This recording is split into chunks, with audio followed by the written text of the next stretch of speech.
Assalamualaikum warahmatullahi wabarakatuh. Perkenalkan, nama saya Dimas Rizky Aulia dengan NIM 24000018245. Di sini saya akan menjelaskan laporan pemrograman berorientasi objek dengan tema aplikasi perpustakaan mini. Yang pertama, saya akan menjelaskan tentang ruang lingkup aplikasi. Ruang lingkup aplikasi perpustakaan ini meliputi proses login dan mahasiswa dan login petugas. Sebagai tahap awal penggunaan sistem setelah login, sistem melakukan validasi username dan password untuk menentukan hak pengguna. Pada menu mahasiswa, pengguna hanya dapat melihat daftar buku serta mencari buku yang tersedia di perpustakaan. Sedangkan pada menu petugas, petugas dapat mengelola seluruh data yang terdapat dalam sistem, yaitu meliputi input, ubah, dan hapus data buku, anggota, dan petugas. Selain itu, petugas juga dapat melakukan transaksi pencatatan, peminjaman, dan pengembalian buku. Apabila pada proses pengembalian terdapat keterlambatan, maka sistem secara otomatis akan melakukan perhitungan denda. Dan deskripsi aplikasi. Aplikasi perpustakaan merupakan sistem berbasis Java yang dirancang untuk membantu pengelolaan data dan transaksi perpustakaan. Aplikasi ini diawali dengan proses login yang memberikan hak akses antara mahasiswa dan petugas. Sistem melakukan validasi username dan password sebelum pengguna dapat masuk ke menu.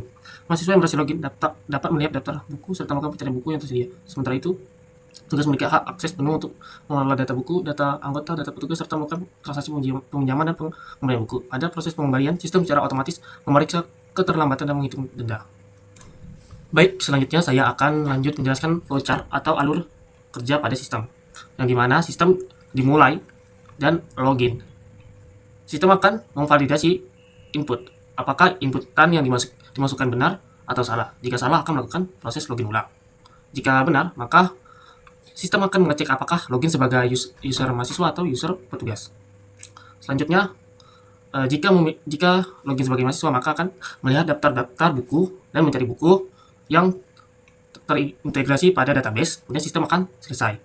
Selanjutnya pada menu petugas, maka akan menampilkan tampilan homepage yang berisi menu-menu buku, yaitu menu buku, anggota, petugas, dan transaksi. Di menu buku kita dapat melakukan penambahan, penghapusan, update, dan melihat data buku, sama halnya dengan anggota dan petugas yang terintegrasi dengan database, dan sistem akan selesai. Kemudian di transaksi akan terjadi peminjaman buku, kemudian akan melakukan pengembalian buku. Jika buku terlambat dikembalikan, maka akan mendapatkan denda.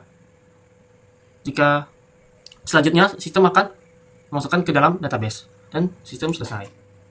Baik, selanjutnya di sini saya akan menjelaskan sedikit konsep OOP yang telah saya terapkan pada proyek perpustakaan. Yang pertama ada enkapsulasi. Enkapsulasi adalah konsep pemrograman berbasis objek yang bertujuan untuk melindungi data agar tidak dapat diakses secara langsung dari luar kelas. Contohnya pada kelas anggota, konsep enkapsulasi diterapkan dengan cara private string jurusan dan private string kelas. Atribut dan kelas dibuat private sehingga tidak dapat diakses langsung oleh kelas lain. Untuk mengakses data tersebut, maka kita akan menggunakan metode getter. Contohnya public get jurusan, return jurusan, public string get kelas, return kelas. Kemudian ada inheritance. Inheritance adalah konsep pemrograman berbasis objek yang mungkin suatu kelas mewarisi atribut dan metode dari kelas lain. Contohnya pada kelas pengguna perpustakaan sebagai superclass atau induk. Contohnya public abstract class pengguna perpustakaan. Contoh penerapan inheritance pada petugas dan mahasiswa. Contohnya pada petugas yaitu public class petugas extends pengguna perpustakaan. Kemudian abstract class. Abstract class adalah kelas yang tidak dapat dibuat objek secara langsung dan digunakan sebagai kerangka dasar bagi kelas turunan. Contohnya pada kelas pengguna perpustakaan yang menggunakan public class pengguna perpustakaan, abstrak kelas pengguna perpustakaan. Kemudian metode abstrak yang tidak memiliki isi dan wajib diimplementasikan oleh kelas turunannya, yaitu public abstract void tampilkan peran.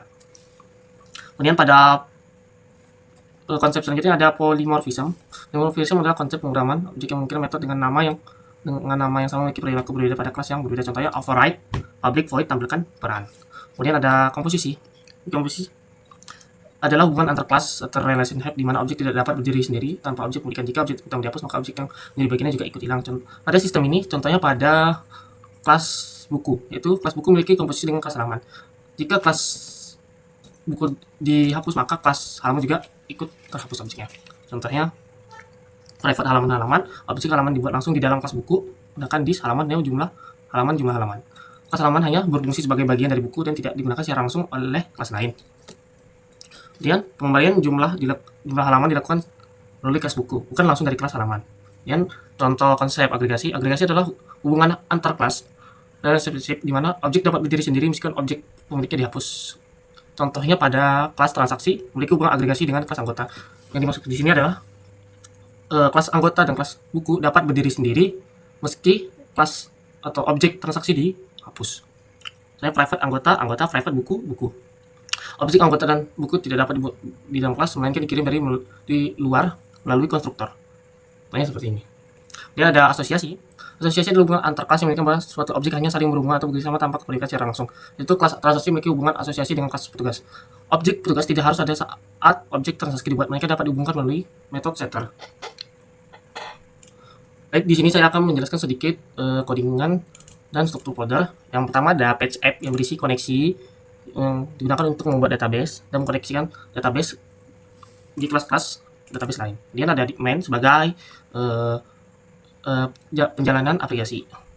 Dan controller, di controller ini terdapat banyak, yaitu anggota controller, buku controller, daftar buku controller, kemudian login controller, petugas controller, dan transaksi controller. Patch controller digunakan untuk menghubungkan antara tampilan UI Java FX dengan database. Kemudian di database juga terdapat anggota database, buku database, daftar buku database, petugas database, dan transaksi database yang berisi SQL atau perintah. Contohnya pada itu perintah membuat tabel, kemudian penambahan data, kemudian penghapusan data, pengupdatean atau pengubahan data, kemudian pengambilan data, dan melihat data. Kemudian ada modul, yaitu sebagai objek atau kelas yang mempresentasikan objek-objek utama. Contohnya ada anggota, kemudian buku, halaman, pengguna perpustakaan, petugas, dan transaksi. Selanjutnya ada page resource yang berisi tampilan UI yang menggunakan JavaFX, yang terdiri dari tampilan anggota, tampilan buku, tampilan daftar buku, tampilan homepage, tampilan login, tampilan petugas, dan tampilan transaksi. Kemudian ada folder image yang menyimpan data gambar buku. Baik, selanjutnya saya akan mendemokan aplikasi. Baik, di sini saya akan menjalankan aplikasi.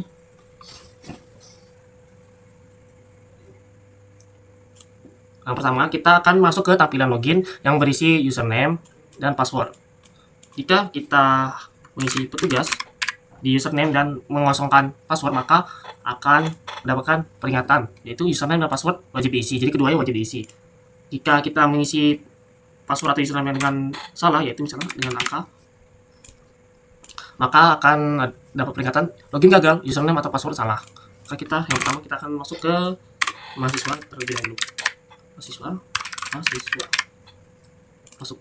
Nah, di mahasiswa kita dapat melihat daftar koleksi buku yang ada. Misalnya ada sini kode B001 dengan judul penguraman Java dasar dengan penulis Andi Wijaya dan status dipinjam. Kemudian misalnya kita di sini dapat mencari buku. Misalnya kita akan mencari buku objek. Kita cari.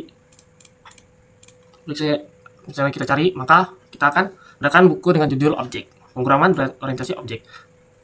Jadi di menu mahasiswa kita dapat mencari dan melihat daftar buku yang ada. Kemudian kita akan lanjut ke menu kedua, yaitu di menu petugas. Menu petugas dengan username petugas dan password petugas. Di petugas maka kita akan mendapatkan pesan awal, yaitu selamat datang. Dan juga di homepage atau halaman utama kita terdapat 5 menu, yaitu menu buku, anggota, petugas, transaksi, dan logout. Yang pertama kita akan ke menu buku. Di menu buku kita dapat menambah, kemudian mengubah dan menghapus. Dan ada data-data yang sudah ada. Dan kita dapat melihat data-data yang sudah ada. Misalnya kita masukin data yang misalnya B0011 dengan judul si hati, kemudian penulis Dimas, kemudian tahun misalnya 2026, tahun buku, kemudian halaman misalnya halaman 100. Kemudian kita akan menyimpan dengan klik tombol simpan, maka akan tersimpan di buku. Selanjutnya kita dapat mengubah halamannya, misal halamannya jadi 10, maka kita akan mengubah maka halaman jadi 10. Dan di sini juga jika kita menambahkan, maka otomatis status buku tersedia yang mesti ID buku, judul buku, penulis, tahun, halaman, dan status. Dan kita dapat menghapus data buku. Misalnya kita akan menghapus data buku yang ini. Misalnya kita klik, maka akan terhapus. Kemudian di anggota, kita dapat menambahkan data anggota seperti ID anggota, kemudian ada nama, nomor telepon, jurusan, dan kelas. Misalnya kita akan nambah anggota, misalnya anggota A0011 dengan nama Rizky, dengan nama Mbak Aca, kemudian A0011, kemudian nomor telepon 081111, kemudian jurusan misalnya informatika, dengan kelas misalnya kelasnya E, atau kemudian contohnya kita menambahkan data ini, akan kita klik simpan, maka otomatis akan bertambah. Misalnya kita mau mengubah, kita klik, kemudian misalnya kita mau ubah kelasnya misalnya kelas A, kita klik lagi, maka kelasnya berubah jadi kelas A.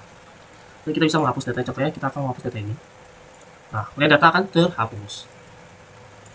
Di menu petugas, kita juga dapat menambahkan datanya seperti ID petugas, nama, nomor telepon, dan shift. Jadi ID petugas, misalnya namanya ID dulu B0011 dengan nama Rizky, dengan nomor telepon 0812 12 12 11 21. Kemudian shiftnya bisa kita, ini terdapat kolom yaitu pagi, siang, malam. Misalnya kita klik pagi, maka kita akan simpan. Kita akan menambahkan data baru yaitu tugas, misalnya dengan nama Rizky, ID P011, nomor telepon, dan shift. Setelah kita mau ubah shiftnya jadi siang, kita akan diubah, data akan berubah jadi siang. Setelah kita mau hapus data ya, misalnya pada data ini kita akan klik hapus. Kemudian di menu transaksi kita dapat menambahkan transaksi untuk melakukan pencatatan buku dan pencatatan peminjaman buku dan pencatatan pengembalian buku. Misalnya kita masukin tadi dengan ID anggotanya yaitu A0011 dengan nama Aca dan bukunya dengan B0011 juga yaitu si Hati. Maka misalnya kita akan melakukan peminjaman dengan tanggal hari ini, misalnya tanggal 19, kita klik pinjam buku, maka data baru akan ditambahkan. Kemudian kita akan melakukan peminjaman buku, misalnya kita akan melakukan peminjam buku pada besok, maka misalnya kita besok, maka akan mencatat di tanggal kembali. Di sini juga terdapat tabel yang berisi ID anggota, nama, ID buku, judul, tanggal pinjam, tanggal kembali, dan denda. Misalnya kita akan tadi menambahkan data baru. Misalnya kita akan melakukan pengembalian, misalnya kita akan melakukan penghapusan, kita akan menghapus data yang ini, misalnya yang baru kita akan hapus denda. Jadi dendanya dapat lewat dari 1 minggu, maka mendapatkan denda 10.000. Misalnya di anggota misalnya kita A0011 sama B0011. Nah, misalnya kita pinjam buku, kemudian akan mencatat tanggal pinjam, misalnya kita kembalikan buku misalnya tanggal 30 atau misalnya tanggal 27, maka kita akan misalnya kembalikan buku, maka akan mendapatkan denda 10.000. Mungkin kemudian aplikasi juga terintegrasi dengan SQLite. Di sini saya menggunakan aplikasi DB Browser for SQLite untuk melakukan pengecekan dan penambahan data. Misalnya kita akan melakukan pengecekan tabel, misalnya tabel anggota berisi ID user, nama, telepon, jurusan, dan kelas, kemudian buku, ID nama, buku. Kemudian ada petugas, kemudian ada transaksi. Kemudian di sini kita bisa mengecek data-data yang ada, misalnya data yang tadi kita tambahin, yang baru, data yang lama. Di sini kemudian saya menggunakan aplikasi Scan Builder juga untuk melakukan pengeditan atau pembuatan UI dari Java RX. Misalnya ini contoh di anggota, misalnya contoh lain di homepage. Oke, mungkin segini penjelasan dari saya akhiri. Assalamualaikum warahmatullahi wabarakatuh.